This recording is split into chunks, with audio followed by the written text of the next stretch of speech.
राधे राधे, जय श्री कृष्णा। कैसे हो आप सब? आई होप सब अच्छे होंगे। मैं बढ़िया हूँ। चलो स्टोरी स्टार्ट करते हैं। स्टोरी का नाम है revenge for love. Previous part क्या था थोड़ा देख लेते हैं। जितने भी 3 लोग डीलिंग करने आए थे उन लोगों को अवनी मार चुकी होती है। अब था उससे 2 तो भाग चुका था और एक की बॉडी थी। अभी तो बॉडी को भी तो ठिकाने पे लगाना है ना। दूसरे सीन पे एक रेड स्पोर्ट्स कार अवनी की थी। अपनी इस कार को चलाती थी। उसमें अवनी थी और इथेन था और इसके साथ और एक लड़का था जो उन लोग के साथ काम करता था। तीनों एक ब्रिज के ऊपर आते हैं। वहाँ कोई नहीं था, एकदम ब्रिज पूरा खाली हुए थे। नीचे समुंदर, मतलब समुंदर था, ऊपर ब्रिज। वहाँ पे पहले अवनी भाई अपना सिगरेट जलाती है, पूरा वो स्मोक करती है और उस बॉडी को इथेन और इसके जो और एक लड़का था दोनों मिलके एक ब्लैक प्लास्टिक से पहले रैप करते हैं बॉडी को। फिर मोटे मोटे चेन से उसे बांधते हैं और सीमेंट के कुछ गोले टाइप के जिससे लाश उठे ना, उसे वो ऐसे बांधते हुए लॉक करते हुए उस समुद्र में फेंक देते हैं, जिससे कि बॉडी किसी को ना मिले। अवनी का ये होता है कि अगर मैं किसी को मारूं तो इसकी बॉडी किसी को ना मिले। अवनी ऐसे ठिकाने लगाती थी बॉडी को। उसका वो अपना स्टाइल होता था और जब भी वो किसी को मारती थी वो बहुत स्मोक करती थी। वो अभी भी स्मोक करती है। उसे ये मारना अच्छा नहीं लगता, बट अभी इसके बाबा का ऑर्डर है, उसे करना ही पड़ता है। दूसरी तरफ जमाल को भी पता चल गया था। अवनी के बाबा, उसे पता चल गया होता है कि अवनी ने उसे मार दिया है। जमाल का अड्डा बहुत बड़ा बिला बोल सकते हो। इसमें बहुत सारे लोग गन लेके तैनात थे। वहाँ पे लंच चल रही थी। लंच टेबल बहुत लंबी लंच टेबल थी। डाइनिंग टेबल में सब लंच कर रहे थे। जम्बाल था, उसके और 2 पार्टनर थे। उतने में अवनी आती है, उन सबके लंच में ज्वाइन होती है। वो भी आके बैठते हैं। वो खाना नहीं खाती, बस डाइनिंग टेबल पे वो बैठती है। सब बातें कर रहे थे। तब जमाल का एक पार्टनर जो उसके लेफ्ट हैंड साइड में बैठा हुआ था, वहाँ वो कहता है कि टॉम से दुश्मनी लेना हमारे लिए लॉस ही है, प्रॉफिट तो है नहीं। वो अवनी को उसे मारने की क्या ज़रूरत थी, उसके आदमियों को बस डील कैंसिल करनी थी तो कैंसिल करके आ जाती। उसे मारने की क्या ज़रूरत थी, इसमें हमें कितना लॉस होगा पता है। तब अवनी कहती है इस फील्ड में अगर लाभ और नुकसान में ही तो मज़ा है। कभी प्रॉफिट होगा तो कभी लॉस, इसी में तो मज़ा है। हर टाइम प्रॉफिट हो ज़रूरी तो नहीं। तब जम्बाल कहता है बिल्कुल, मेरा बेटा है, वो सब कुछ संभाल लेगा, तो तुम इतना टेंशन मत लो। बट वो जो पार्टनर था वो कुछ ना कुछ बोले जा रहा था कभी अवनी को। वो टॉम जिससे वो डीलिंग कर रहा था, उसके टॉम के अंदर एक गैंगस्टर टॉम भी है, वो उसी के सपोर्ट कर रहे थे कि उससे दुश्मनी ले रहे हैं। तब जम्बाल को आता है गुस्सा। वो जिस स्पून से वो खा रहा था उसी से वो उसके नेक पे मार देता है, लेफ्ट हैंड से ही। और वो वहीं पे डाइनिंग टेबल पे ही वो अपना दम तोड़ देता है वो पार्टनर। ये देख के अवनी को उसे अच्छा नहीं लगता, उसे कुछ एंजाइटी फील होती है। वो उसे थोड़ी सी पसीने आने लगते हैं, तो वो वहाँ से उठ जाता है। जम्बाल बुलाता भी है कि बेटा कहाँ जा रहे हो, बट अवनी नहीं सुनती। वो उस टेबल से चली जाती है अपने कार लेते हुए। वो अपने कार लेते हुए कहीं जा रही थी। उतने में उसे अपने साइड पे अपनी वो फ्रेंड दिखती है। उसे उस बात पे वो कभी मूव ऑन नहीं हो पाई थी कि उसने अपनी ही फ्रेंड को मार दिया था। वो हर टाइम इमेजिन करती कि उसकी वो फ्रेंड हमेशा उसके साथ है, उसको टोंट मार रही है। तो जब उसे आज इसके खाते टाइम उसे सडन उसका मारना उसे फिर से याद दिला देता है अपनी फ्रेंड के। याद दिला देती है। तो वो उसे अपने कार में देखती है कि वो उसी के पास बैठी हुई है। वो हड़बड़ा जाती है। अवनी कार को जोर से ब्रेक मारती है तो उसको थोड़े से स्टीयरिंग से उसको सर पे लग जाती है। तो वो साइड में देखती है कि नहीं, वो उसकी वो फ्रेंड नहीं है। उसे पसीने आने लगते हैं। उसे उस बात पे वो बहुत परेशान होती है। तो वो मंदिर जाती है, जहाँ वो कभी अंदर तो नहीं जाती, बस बाहर गेट के अंदर, मतलब बाहर ही वो जाती है मंदिर साइड। मंदिर के अंदर दो दरवाजे, मतलब एक पूरे भगवान के सामने वाले दरवाजे और मंदिर के अंदर जाने के लिए वो, मतलब वो दरवाजे। वो मंदिर के अंदर जाती है। वहाँ एक दान पेटी रहता है। वो दान पेटी को बस देखे जा रही थी अवनी। उसे फ्लैशबैक में देखते हैं कि अवनी ने जब अपने फ्रेंड को मारी थी तो उसे वो रिहाई तो मिल गई थी और उसे पैसे भी मिले थे जमवाल से। वो पैसे उसे वो मारी थी अपने फ्रेंड को अपने भाई के लिए। उसका भाई ड्रग्स लेता था, उसे ड्रग्स की एडिक्ट हो चुका था। उसका भाई छोटा था, ज़्यादा बड़ा भी नहीं था, 18 साल का भी नहीं था, जस्ट 14-15 साल का था। उसने वो पूरे एडिक्ट हो चुका था ड्रग्स का। वो ड्रग्स लेता था। पर इसी चक्कर पे काव्या को जेल हुई थी और उसका भाई हॉस्पिटल पे एडमिट था। उसे इसी के लिए जल्दी से निकलना था और उसे पैसे की ज़रूरत थी। अब काव्या ने इसीलिए अपने फ्रेंड को मारा, अपने भाई के लिए। बट वो मंदिर आती है काव्या और कहती है कि मेरे भाई को बस अपने और एक दिन आपने उसे जिंदा नहीं रख पाए, बस एक दिन। मैंने इसके लिए अपने फ्रेंड को मार दिया। मैंने अपने हाथ को खून से रंगाया। आपने उसे, मतलब एक दिन के लिए आप उसे नहीं रख पाए, मेरे भाई को जिंदा, जिसके लिए मैंने इतना किया। मैंने किसी को मारा, बट आपने मेरे भाई को बस और एक दिन के लिए नहीं रख पाए। वो उसके आंसू नहीं आ रहे थे, बट वो बहुत रो रही थी अंदर से। तब गुस्से में अवनी कहती है कि ठीक है, आप ही ने ही मुझे ये रास्ता दिखाया है, आप ही ने मेरा हाथ खून से रंगा है। अब मैं यही करूँगी। अब मैं काव्या से अवनी बनूंगी। आप ही का ये रास्ता दिखाया हुआ रास्ता है और अब से जब भी जो भी मुझे पैसे मिलेंगे उसका हाफ आप रखोगे। मुझे प्रॉफिट होगा तो आपको भी प्रॉफिट होगा, मुझे लॉस होगा तो आपको भी लॉस होगा। अब आप मेरी पार्टनर होगे, पार्टनर इन क्राइम।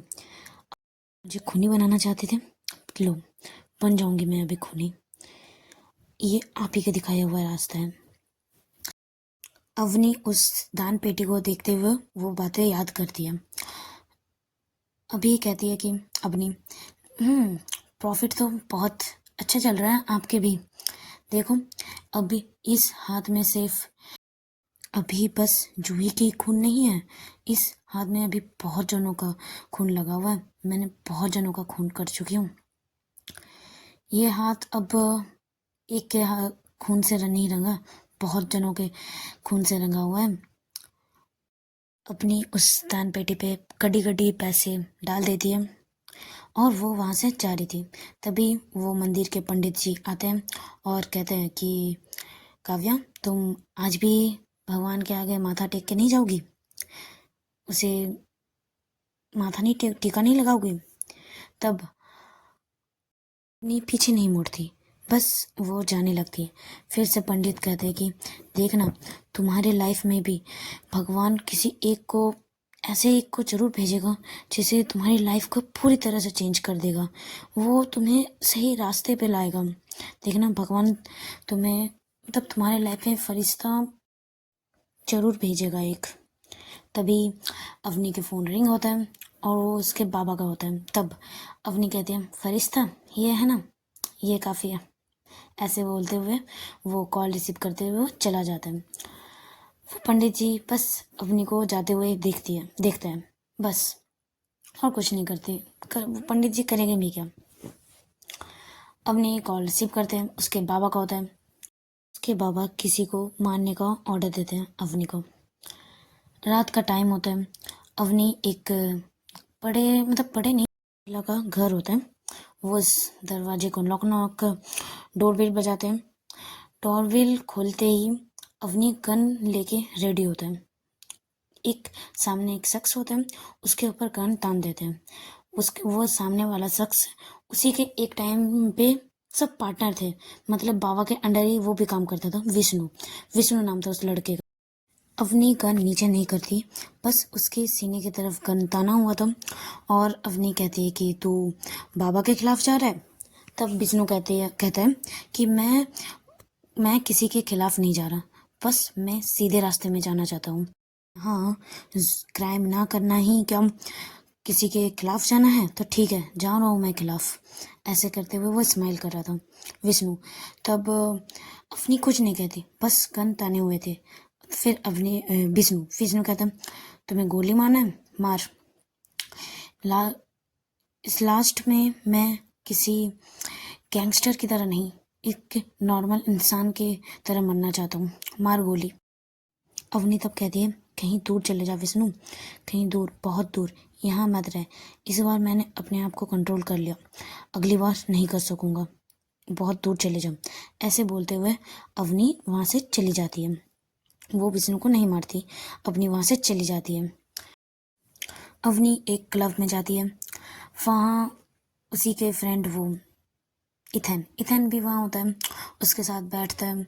और वो इथन कहता है क्या हुआ भाई, क्या इतना स्ट्रेस क्यों है, सब ठीक है ना। तब अवनी भी कहती है हाँ भाई, मतलब हाँ सब ठीक है, तेरा क्या चल रहा है, तेरी गर्लफ्रेंड। तब इथन कहता है मेरी गर्लफ्रेंड का क्या है, आज एक है कल दो, बस भाई लाइफ एंजॉय करना चाहिए, तू भी एंजॉय करना। तब वो अपनी कुछ नहीं कहती, बस एक ड्रिंक लेती है और वो ड्रिंक करने लगती है। इथन भी करता है, दोनों पूरे रात ड्रिंक करते हैं और अपने अपने घर चले जाते हैं। अवनी अपने एक बड़ी से घर पे अकेले रहती थी। वहाँ ना कोई सर्वेंट था ना कुछ, वहाँ घर बहुत प्यारा से सजाया हुआ था। सुबह आते सर्वेंट काम करके वो चले जाते हैं, घर बहुत अच्छे से सजाया हुआ था। वो घर आती है, उसके घर को वो खाली खाली लगता है, उसे वो घर बिल्कुल पसंद नहीं आता। उसे वो घर जैसे काटने आ रहा है, मतलब उसे बिल्कुल अच्छा नहीं लगता। वो जाती है बालकनी साइड और फिर से स्मोक करने लगती है। उसके बस एक ही बात इसमें दिमाग में घूमे रहते हैं कि उसने जूही को मारा था, बस वो इससे जल्दी मूव ऑन कर ही नहीं पा रही थी। ऐसे ही वो स्मोक करते करते टेबल चेयर पे बैठे बैठे ही वो सो जाती है अवनी। दूसरे दिन सुबह होती है, दूसरे दिन न्यूज़ मिलता है अवनी को कि गैंगस्टर विष्णु को किसी ने रातों रात मार दिया। जैसे ही अवनी ये न्यूज़ सुनती है, वो झट से रेडी होके वो जम्बाल मतलब अपने बाबा के अड्डे पे जाते हैं और वो कहते हैं कि वो तो सब कुछ छोड़ रहा था, आपने उसे क्यों मारा। वो अपने बाबा से पूछने लगते हैं। तब उसके बाबा कहते हैं कि मुझे पता था तू इसे नहीं मार पाएगी, इसीलिए मैंने ये छोटू को भेजा था, छोटा काम था इसीलिए छोटू कर लिया।